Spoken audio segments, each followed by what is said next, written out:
3 मार्च यानी कि आज के दिन साल का पहला चंद्र ग्रहण है। होली चंद्र ग्रहण साइंस सेंटर में लोग देखेंगे चांद और उसके साथ ही मध्य प्रदेश में क्या दिखेगा चंद्र ग्रहण, ये बड़ा सवाल है। ग्रहण के दौरान आसमान में दिखेगा ब्लड मून यानी कि लाल चांद नजर आएगा। महाकाल के दरबार के अंदर चंद्र ग्रहण 3 तारीख को पूर्णिमा महापर्व पर पड़ रहा है। इस चंद्र ग्रहण का जो समय है वह 6:32 से 6:46 तक का रहेगा, अर्थात 14 मिनट का ग्रहण काल अवंतिका की नगरी में रहेगा। इस समय पर भगवान की मूर्ति को स्पर्श नहीं होगा। प्रातः काल वेद काल प्रारंभ होते से ही भगवान के दरबार के अंदर पूजन पाठ तो चलेंगे, किंतु भगवान को भोग नहीं अर्पण किया जाएगा। भोग जो है बाबा महाकाल को चंद्र ग्रहण की समाप्ति के पश्चात भगवान के स्नान पूजन करने के पश्चात संध्या आरती में ही भगवान को भोग लगेगा। यह चंद्र ग्रहण का जो समय है ये काफ़ी पुण्य का समय है। इस समय पर भक्त लोगों को जप उपास करना चाहिए। जय महाकाल। तो सुना आपने किस प्रकार साल के पहले चंद्र ग्रहण पर क्या कुछ पूजा अर्चना की तैयारियां की गई हैं, किस प्रकार पूजा अर्चना की जाएगी। और ये तस्वीरें आपको दिखा रहे हैं, 6 तस्वीरें। पहली तस्वीर हरिद्वार से है और साथ ही साथ जहां पर लगातार पटबंध किए गए हैं, तो वहीं कानपुर में भी इसी प्रकार से विधि विधान के साथ पटबंध किए गए। वाराणसी में भी लगातार श्रद्धालुओं की मौजूदगी में विधि विधान के साथ पटबंध किए गए। तो अयोध्या में बड़ी संख्या में श्रद्धालु इस दौरान मौजूद रहे। तस्वीरें आप देख सकते हैं किस प्रकार बड़ी संख्या में अयोध्या में लोगों की मौजूदगी लगातार बनी हुई है। और रांची में भी विधि विधान के अनुसार पटबंध किए गए, तस्वीरें आप देख सकते हैं। और साथ ही साथ कोलकाता में भी साल के पहले और भारत में दिखाई देने वाले इकलौते चंद्र ग्रहण को ध्यान में रखते हुए पटबंध किए गए। चलिए सीधा रुख करते हैं न्यूज़ है डिजिटल। अनिरुद्ध सोनू हमारे साथ जुड़ गए हैं, साथ ही साथ अन्य खास मेहमान भी हमारे साथ जुड़ गए हैं। अनिरुद्ध जी, राजधानी भोपाल से हमारे साथ आप बने हुए हैं और साल का पहला चंद्र ग्रहण है जो है धार्मिक दृष्टिकोण से भी काफ़ी ज़्यादा अहम है और साथ ही साथ अनेक व्यवस्थाएं अनेक चीज़ों को लेकर भी काफ़ी ज़्यादा खास है ये चंद्र ग्रहण।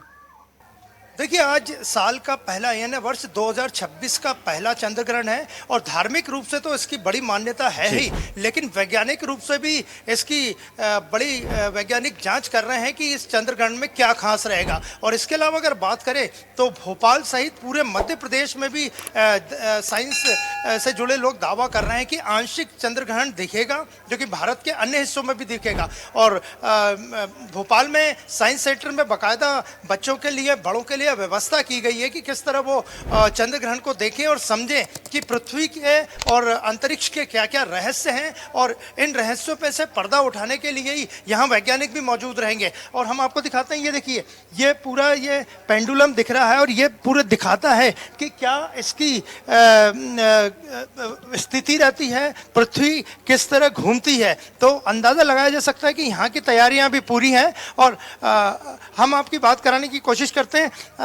ये देखिए, आंचलिक साइंस सेंटर में यहाँ चंद्रमा का पूरा वो हिस्सा भी दिखाई दे रहा है जहाँ पे चंद्र ग्रहण पड़ेगा। और हमारे साथ वरिष्ठ वैज्ञानिक मौजूद हैं, SS गौरव सर। ये आप ये बताइए, क्या इस दृश्य के हिसाब से चंद्र ग्रहण रहेगा? एक्चुअल में पूरी दुनिया में कहीं ना कहीं कोई ना कोई कॉम्बिनेशन जो होता है टोटल लूनर इक्लिप्स का, यानी पूर्ण सूर्य ग्रहण जैसे कहते हैं, पूर्ण चंद्र ग्रहण कहते हैं। तो पूर्ण चंद्र ग्रहण भारत से तो नहीं दिख रहा है, टोटल लूनर इक्लिप्स नहीं है हमारे यहाँ से, आंशिक होगा। आंशिक लूनर इक्लिप्स में अगर आप देखें तो हमारा चांद के राइज होने के बाद ऑलरेडी हम पार्शियल यानी आंशिक फेस में रहेंगे। और भारत के समय अनुसार इसकी जो समाप्त होने की तिथि आप यहाँ भी दिखा सकते हैं आपके दर्शकों को कि लगभग ये 7:53 पे ख़त्म होगा। यानी जिसे हम कहते हैं एक अम्बरा होती है जिसके कारण टोटलिटी का हम देखते हैं। पार्शियलिटी में आप देखेंगे, छोटा हिस्सा करके दिखाते हैं हम कि एक्चुअल में होगा कैसे। अभी देखिए, शाम के 6:27 अगर हम सर, ये जो है ये चांद है, चांद, और ये है पृथ्वी की छाया जो उसको छिपाने जा रही है। और आप देखेंगे ये अपने मध्य प्रदेश से, भारत से अगर आप लोकेशन देखेंगे तो कहाँ से बात कर रहे हैं हम? भोपाल से, है ना। Courtesy to time and date com जो है, timeanddate.com, इसमें आप देखें जैसे ही हमने इसको प्रेस किया तो क्या होगा, शाम का समय हम लेते हैं। अभी देखिए समय चेंज हो रहा है, शाम को 3:30 बज रहे हैं। धीरे धीरे जैसे ये 6 बजे का टाइम आएगा और यू कैन सी कि एक्चुअल में हो क्या रहा है। अब देखिए चांद निकलने की बात, चांद राइज होगा, शुरू हो गया, ये चांद आने लगा ऊपर। और उस समय पहले इससे ग्रहण चल रहा था, पर हमारे यहाँ वो ये पार्शियल है, वो खत्म होता है। मतलब ये पृथ्वी ने चांद को ढकना शुरू कर दिया था। 6:44 तक वो जो पार्शियल है वो ख़त्म होगा। फिर जो उसकी जो पेनम्बरा है धीरे धीरे वो भी लगभग 7:53 पे ख़त्म हो जाएगी। लेकिन चूंकि ये सुरक्षित है आंखों से देखना चांद, आप जरूर जहाँ भी हैं वहाँ से चांद को निहारें। कमाल की ये खगोलीय घटना है और इस खगोलीय घटना के अनुसार आप चांद को और करीब से देखेंगे। भारत चंद्रयान अभियान कितने चला रहा है, चंद्रयान 3 के बाद चंद्रयान 4 जाएगा, चंद्रयान 5 और 2042 तक, जैसे कि हमारे माननीय प्रधानमंत्री और करंट इसरो प्लान कर रहा है उनकी लीडरशिप में कि इंसान को भी उतारा जाना है भारतीय। तो आपने देखा गौरव जी का यही कहना था उज्जैन से कि सहयोगी केवल विशाल साइंस दुबे सेंटर लगातार हमारे साथ बने हुए हैं। विशाल, जिस तरह से धार्मिक दृष्टिकोण से ये घटना काफी ज्यादा अहम है और साथ ही साथ वैज्ञानिक दृष्टिकोण से भी काफी ज्यादा अहम है, किस प्रकार देखते हैं आप? 5 घंटे लगभग हो गए हैं तक लगे हुए और उसके अलावा कहीं कि उज्जैन नगरी की धार्मिक नगरी है और आप भी जिस तरीके से बाबा महाकाल के यहाँ पर की अगर बात कर ली जाए तो यहाँ पर अभी वर्तमान में जो पूजन अर्चन का पूरा कार्य बंद है, जल अर्पण बंद कर दिया गया है, लेकिन दर्शन अभी भी यहाँ पर सुचारू रूप से चल रहे हैं।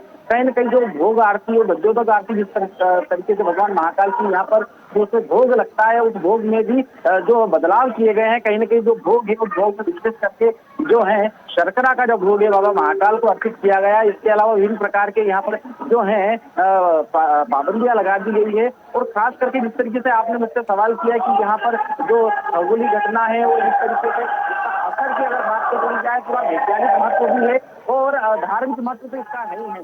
कहीं न कहीं 9 ग्रह होते हैं, 9 ग्रह मजबूत ग्रह होते हैं, हर व्यक्ति को प्रभावित करते हैं। चंद्र ग्रह जो होता है वो कहीं न कहीं बुद्धि शक्ति का केंद्रित रहता है और इसके ऊपर अगर मान लीजिए किसी तरीके से जो ग्रहण की जो प्रक्रिया होती है, खगोलीय घटना होती है तो वो हर व्यक्ति को प्रभावित करती है। इसको लेकर कहीं न कहीं है काफी दान पुण्य या इस तरीके से जो मंत्र जाप वगैरह किया जा सकता है या इस तरह की पूजन अर्चन का भी विधान बताया गया है। उज्जैन की कहीं न कहीं जो कर्क रेखा भी उज्जैन से गुजर रही है, कहीं जो पृथ्वी का मध्य केंद्र होने की वजह से यहाँ का भी काफी महत्व बढ़ जाता है। बाबा महाकाल के प्रांगण में इस वक्त में मौजूद हूँ और आप देख रहे हैं बाबा महाकाल की कहीं न कहीं जिस तरीके से उनकी जो ये मंदिर का गर्भ है आपको दिख रहा होगा। बाबा को बकायदा यहाँ पर अभी जल अर्पित किया जा रहा है मात्र, और जो भोग की जिस तरह मैंने बताया वो भोग यहाँ पर अर्पित किया गया था और ये इस तरीके से यहाँ पर तमाम श्रद्धालु आ रहे हैं और दर्शन लाभ ले रहे हैं। और अदर मंदिरों की अगर बात की जाए, जो वैष्णव पथ के जो मंदिर होते हैं उन्होंने आज कहीं न कहीं पट उनके बंद कर दिए गए हैं, लेकिन बाबा महाकाल जो कि कालों के काल है और इनका यहाँ पर जी बिल्कुल विशाल, लौटूंगा मैं आपके पास, समय की बाध्यता है। सहयोगी खन्ना सैनी लगातार हमारे साथ बने हुए मथुरा से। खन्ना, आप मथुरा में मौजूद हैं। धार्मिक दृष्टिकोण से ये दिन काफी ज्यादा खास है, होली का त्योहार मनाया जा रहा है और इसी बीच चंद्र ग्रहण, क्या कुछ आप अपने आसपास बदलाव देख पा रहे हैं? मैं आपको बता दूं, मैं इस समय मौजूद हूँ मथुरा के गिरिराज जी धाम में गोवर्धन इसमें मौजूद मंदिर का बात करते लड़के लेते हैं कपाट आप देख सकते हैं किस प्रकार से मंदिर के कपाट है वो बंद कर दिए गए हैं और लगातार अगर बात करें श्रद्धालुओं को लेकर तो श्रद्धालु लगाते हैं दर्शन करने के बाद तो अभी तक वो परिक्रमा चालू करते हुए नजर आ रहे हैं। बात करें खास मथुरा में इसमें खास चीजें आज होली का त्योहार है, वैसे भी तो मथुरा की जो ब्रज की जो होली है वो खास मानी जाती है।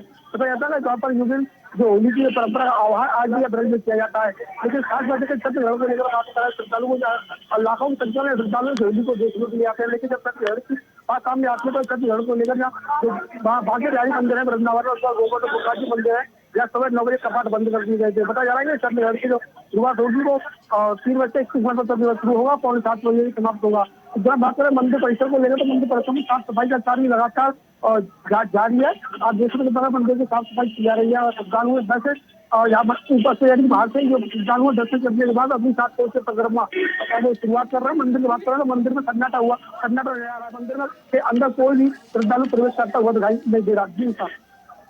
जी बिल्कुल खन्ना, माना जा सकता है काफ़ी ज़्यादा खास दिन है जिसकी वैज्ञानिक महत्वता तो है ही, साथ ही साथ धार्मिक महत्व भी काफ़ी ज़्यादा है। ललित हमारे सहयोगी लगातार बने हुए ओंकारेश्वर से। ललित, होली के दिन श्रद्धालु बड़ी संख्या में मंदिर पहुंचने की कोशिश करते हैं, श्रद्धा का ये दिन है, लेकिन कहीं ना कहीं अब श्रद्धालुओं को इंतजार करना पड़ेगा क्योंकि कपाट बंद किए जा चुके हैं। मैं बताना चाहूंगा कि भूत भवन भगवान ज्योतिर्लिंग ओंकारेश्वर ममलेश्वर सतपुड़ा विंध्याचल पर्वत के बीच से यहाँ पर बड़ी संख्या में श्रद्धालुओं का लगातार आगमन हो रहा है और भोले शंभू भोलेनाथ के जय घोष से बाबा के दर्शन के लिए श्रद्धालु लगातार पहुंच रहे हैं और पुलिस विभाग के आईजी अनुराग जी भी अपनी टीम के साथ कानून व्यवस्था का जायजा लेते हुए ओंकारेश्वर सपरिवार उन्होंने दर्शन किए। अभी सूतक काल चल रहा है, लेकिन दर्शन अभी बंद ही किए हैं। नर्मदा का जल अभी अर्पित नहीं किया जा रहा है और जो पूजन सामग्री है वो अर्पित नहीं की जा रही है। 3 बजे के बाद मंदिर के पट बंद होंगे और मेरे साथ ओंकारेश्वर के विद्वान पंडित नीलेश कोहिल जुड़े हुए हैं। चंद्र ग्रहण चूंकि वर्ष का पहला चंद्र ग्रहण है, इसको लेकर मंदिर द्वारा किस प्रकार तैयारी की गई है और क्या है इसका महत्व बताएंगे नीलेश जी कोहिल। ओंकारेश्वर महाराज के ज्योतिर्लिंग में आज चंद्र ग्रहण है, क्योंकि पूरा भारत में दिखाई दे रहा है। पूर्ण खंडग्रास चंद्र ग्रहण है। हमारे यहाँ पे सूतक के नियमों का पालन होता है, लेकिन सूतक काल में हमारे यहाँ पे श्री ओंकारेश्वर की पट बंद नहीं होती है, क्योंकि आदि अनादि शिव भगवान महान श्री महादेव जी, इनके ऊपर किसी प्रकार का सूतक या किसी प्रकार का कोई प्रभाव नहीं होता। वो इन सब चीजों से बड़े हैं। सूतक काल में हमारे यहाँ पर दर्शन होते हैं। आप देख रहे हैं यहाँ पर कई श्रद्धालु दर्शन करने के लिए आ रहे हैं, लेकिन जब पूर्ण ग्रहण काल होगा उस समय तो मंदिर के पट बंद कर दिए जाते हैं। तो पंडित जी मैं बताऊंगा कि मंदिर के पट कब तक बंद रहेंगे, नर्मदा स्नान के लिए श्रद्धालु किस प्रकार पहुंचेंगे। दोपहर में 3 बजे जब ग्रहण का आरंभ होगा उसके बाद में मंदिर के पट बंद कर दिए जाएंगे, जो कि लगभग 7 बजे तक मंदिर के पट बंद रहेंगे। 7 बजे मंदिर के पट खुलने के बाद में मंदिर का शुद्धिकरण होगा। मंदिर को धो करके 8 बजे पुनः भगवान के दर्शनों के लिए पट खोल दिए जाएंगे। क्योंकि धार्मिक नगरी ओंकारेश्वर में चंद्र ग्रहण वर्ष का पहला है, तो किस प्रकार के जब तब का महत्व है इसमें, क्योंकि चंद्र ग्रहण जैसे भी तो भगवान श्री भोलेनाथ जी के मस्तक पर विराजमान है और चंद्र ग्रहण में चंद्रमा जी के जब करना तो लाभदायक होता ही है, लेकिन अगर आप महादेव की स्तुति, उनके स्त्रोत, रुद्राभिषेक का पाठ, ये सब अगर आप ग्रहण काल में करें तो आपको बहुत फायदा होगा। जी बिल्कुल ललित, माना जा सकता है काफ़ी बेहतर धार्मिक महत्व जिस प्रकार पंडित जी ने बताया इस दिन का है।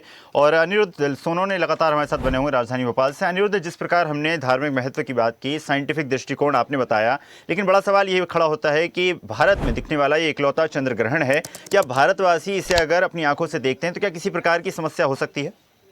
जी बिल्कुल, भारतवासी इसे अपनी आंखों से कहीं से भी देख सकते हैं। जैसा कि कौरव जी ने हमें बताया कि साइंस सेंटर पे आने की कोई ज़रूरत नहीं है, आप जहां भी हो वहां से देख सकते हैं। सर ये बताइए चंद्र ग्रहण कैसे देखा जा सकता है? देखिए, चांद तो कमाल का है, पूर्णिमा का चांद रहता है। वही अधिकतर चंद्र ग्रहण पूर्णिमा के समय होते हैं, क्योंकि पूर्णिमा के ही समय होते हैं। और इसको प्रिसाइज करें तो दरअसल हमारा चांद है कितना सुंदर, आप देखिए ये हमारा चांद है। अब इसको इस ग्रहण के लिए हम पृथ्वी की जब छाया इस पर पड़ती है तब ये काम की चीज़ हो जाती है, वरना हम आपके दर्शकों के लिए वो चांद दिखा रहे हैं जो वो सिर्फ अंतरिक्ष यात्री देख सकते हैं। चांद का दूसरा हिस्सा भी यहाँ आप देखिए किस तरीके से। अब ग्रहण की बात जहाँ तक है, हम टेलीस्कोप प्रोग्राम्स के माध्यम से लूनर इक्लिप्स को दिखाने का प्रयास करेंगे। चूँकि भारत में खासकर भोपाल से अगर हम बात करें तो शाम को 6:24 पे चांद का निकलने का समय। जैसे ग्रहण चंद्र ग्रहण है तो ऐसा कहा जा सकता है कि चांद को आज दाग लगेगा? बिल्कुल भी नहीं, ये कोई दाग नहीं लगेगा चांद को। चांद जो है पृथ्वी की छाया से जब गुजरता है तो उसको चंद्र ग्रहण कहते हैं। और ये कमाल की खगोलीय घटना है। इस कमाल की खगोलीय घटना में अगर ये टोटल लूनर इक्लिप्स होता है, पूर्ण चंद्र ग्रहण, तब वो कमाल और बढ़ जाता है, क्योंकि उसमें उसका जो रंग है वो लगभग लाल सा हो जाता है। मिशन चंद्रयान लगातार प्रधानमंत्री जी ने लॉन्च किए, आने वाले समय में और लॉन्च होने वाला है, उसका इससे क्या रिलेशन? देखिए, ग्रहण जो है वो अपना एक प्राकृतिक घटना है, उसका कोई रिलेशन नहीं है इससे। और चंद्रयान अपने आप में इसरो के लिए एक सबसे प्रेस्टिजियस मिशन में से एक है। मिशन का नाम चंद्रयान, चांद के। जी बिल्कुल अनिरुद्ध, लौटूंगा मैं आपके पास। सहयोगी विशाल दुबे लगातार उज्जैन से हमारे साथ बने हुए हैं। उज्जैन में आप मौजूद हैं विशाल, क्या कुछ अपने आसपास देख पा रहे हैं? क्या श्रद्धालुओं को इंतजार करना पड़ रहा है? क्या श्रद्धालुओं के अंदर आप दर्शन की वो इच्छा देख पा रहे हैं? बिल्कुल ईशान, बाबा महाकाल की मंदिर की अगर बात की जाए तो यहाँ पर जो है श्रद्धालु आ रहे हैं। हर रोज की तरह जिस तरह श्रद्धालु आते हैं उसी तरीके से आ रहे हैं, लेकिन थोड़ी तादाद में भी कमी है। लेकिन श्रद्धालु बाकायदा यहाँ पर आ रहे हैं, दर्शन लाभ ले रहे हैं कतारबद्ध होकर और बाबा से अपनी मुराद भी मांग रहे हैं। कहीं ना कहीं जो दर्शन का सिलसिला हर बार की तरह जो जिस तरह चलता रहता है उस तरीके से लगातार यहाँ दर्शन का सिलसिला जारी है। थोड़ी संख्या में जरूर कमी आई है, लेकिन बाबा के भक्त हैं, उनका जोश और जुनून बरकरार है। कुछ श्रद्धालु है जो कहीं न कहीं जो बाबा के यहाँ पर होली मनाने के परफेक्ट से भी आए थे, लेकिन इस तरीके से यहाँ प्रतिबंधित है होली में गुलाल लाना वगैरह, तो उसको लेकर वो जरूर यहाँ बाबा को अपने रूप से कहीं न कहीं जो है होली मनाकर जा रहे हैं, लेकिन दर्शन लाभ ले रहे हैं। और इसके अलावा अगर मंदिरों की बात कर ली जाए, जितने भी शिव मंदिर है वहां पर देखा जाए तो वहां पर भी दर्शन की व्यवस्था चल रही है, लेकिन जो वैष्णव मत के जो मंदिर होते हैं, गोपाल मंदिर की अगर बात कर ली जाए या इस्कॉन मंदिर की अगर बात कर ली जाए, वहां पर अभी वर्तमान में जिस तरीके से पट बंद कर दिए गए हैं और ग्रहण काल जो समाप्ति होगी उसके बाद में ही वहां पर शुद्धिकरण किया जाएगा, उसके बाद दर्शन वहां चालू होंगे। और यहाँ की अगर बात की जाए बाबा महाकाल के मंदिर उज्जैन की अगर बात की जाए तो यहाँ पर अभी जो है दर्शन की व्यवस्था पूरी सुचारू रूप से चल रही है। इसके बाद जैसे ग्रहण काल हुआ, ग्रहण काल के बाद में यहाँ पर भी शुद्धि की जाएगी, उसके बाद में फिर से जो है संध्याकालीन आरती यहाँ उज्जैन में की जाएगी। तो देखा आपने किस प्रकार काफ़ी ज़्यादा महत्व इस दिन का है, ना सिर्फ वैज्ञानिक दृष्टिकोण से बल्कि धार्मिक दृष्टिकोण से भी। और जिस प्रकार भारत में दिखाई देने वाला ये पहला और इकलौता चंद्र ग्रहण है, अब देखने वाली बात होगी कि इस चंद्रमा की लालिमा कितना ज़्यादा सुंदर नजर आती है। इस खास पेशकश में फिलहाल इतना ही। आप देखते रहिए स्वदेश न्यूज़, सबसे पहले देश। ताज़ा खबरों के लिए लाइक, फॉलो और यूट्यूब पर सब्सक्राइब कर बेल आइकन दबाएं। साथ ही हर अपडेट के लिए विजिट करें स्वदेशलाइव.com।